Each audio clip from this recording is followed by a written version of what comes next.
Well, we take a look at some of the storm reports from yesterday and overnight rainfall. More showers and thunderstorms are possible today, and then we're in for mostly a drier pattern.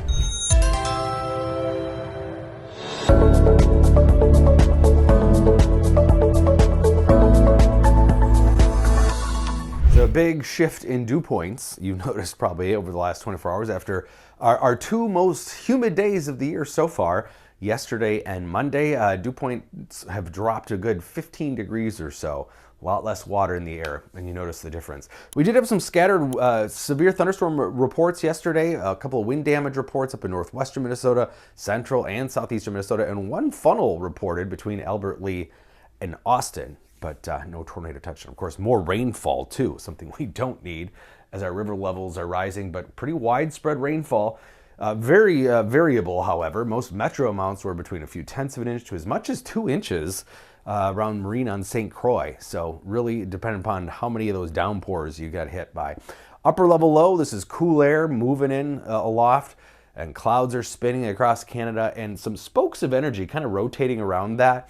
So we still have just enough moisture and cooling off those mid and upper levels that we'll see showers and thunderstorms really pop up here from the Twin Cities northward today with that daytime heating. Upper 70s, low 50s dew points, that's enough in this scenario with cooler air aloft. So heading into the afternoon hours, watch out for these showers and thunderstorms. You'll have to dodge them on and off. They will be brief and spotty, but they're going to be around. And in fact, marginally severe potentially for some of them. We've got a marginal risk of severe weather from the Twin Cities and through much of northern Minnesota into Wisconsin. Mostly a couple of these could produce some larger hail or maybe some brief wind gusts, but not a widespread severe weather outbreak. Highs will be in the upper 70s today, low 70s to the north, windy too. The winds are already cranking up 10 to 25 miles an hour, fastest off to the west, of course, as usual. And wind gusts will be close to 40 miles an hour in parts of southwestern and southern Minnesota. In fact, we have a wind advisory for the western and southern parts of the state this afternoon between 2 and 7 p.m.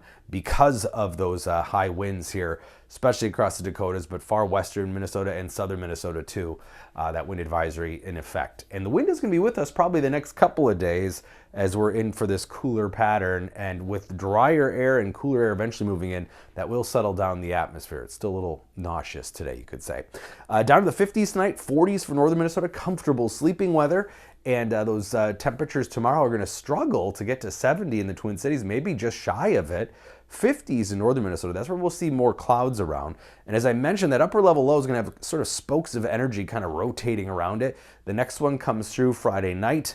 So it looks like mostly an overnight chance of some showers, not a lot probably, but a little batch of showers will come through in the early morning hours Saturday, but probably be out of here during the daylight hours on Saturday. So there are still some minor shower chances, but not widespread soaking rains at least, so a chance to dry out. But the heat dome to the west, it's going to be making news here the next couple days, is going to track east, it looks like next week. Most of the models agree. So how hot does it get, and the timing, big question mark, but we're actually late on our first 90 of the season. In the Twin Cities, that modern average is May 30th. We've passed that date, of course. Maybe late next week or by next weekend we could see temperatures getting close to 90, but in the meantime, enjoy pretty seasonable temperatures, actually slightly below normal tomorrow into the weekend, but pleasant. And again, mainly the overnight chance of rain Friday. There will be some isolated shower chances Sunday, and then again, especially Tuesday, but again, those do not look like big, widespread soaking rains or severe weather.